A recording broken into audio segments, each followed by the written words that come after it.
I'm super excited about what we're doing out here today, engaging kids and the community in the STEM and the exciting exploration voyage that's ahead of us for NASA. So this is one of the most exciting times for NASA.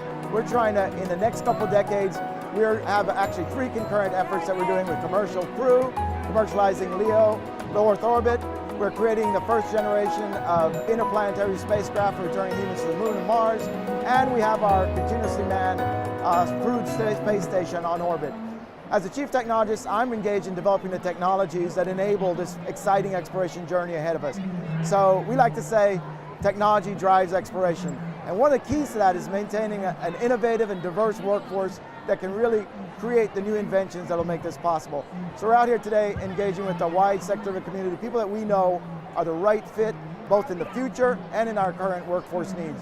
We got a lot of students out here, a lot of young people today, and we're actively seeking that innovative edge to make our mission continue to be successful.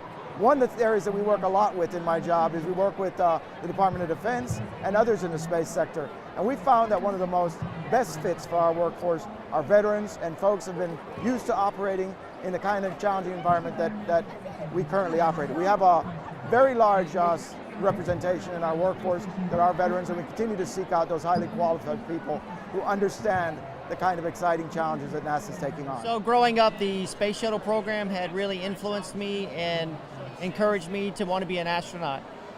So I tried to be a pilot in the United States Navy.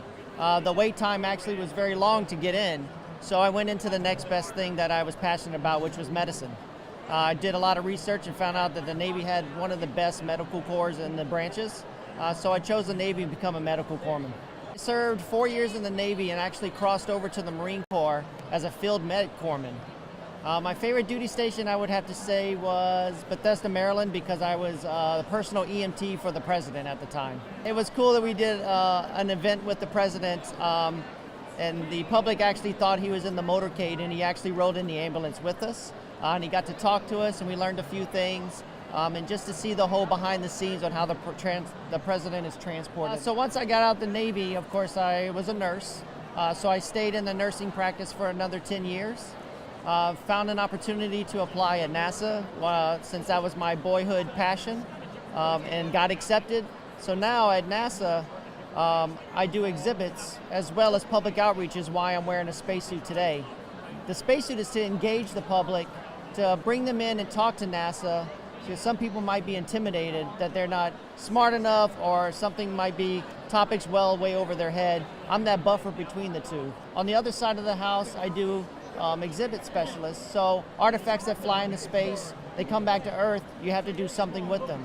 So we house them, there's certain protocols on how to keep them safe. We loan them out to the Smithsonian's, to the museums, to libraries, to schools. So the military taught me to adapt and overcome.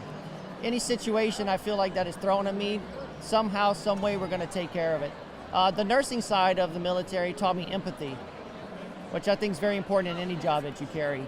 I picked to serve in the U.S. Navy because I did ROTC through college, and my dad was in the Coast Guard growing up, and they didn't have ROTC, so I picked the Navy because I saw similarities, and I honestly wanted to travel and see the world. I did nuclear submarines, so I was stationed in Charleston, South Carolina, and Saratoga Springs, New York. When I got out of the Navy, I went and worked in drilling for oil and natural gas in upstate Pennsylvania. So that was kind of fun to explore kind of the wilderness of Pennsylvania, try my hand at that. I did that for about 2 years.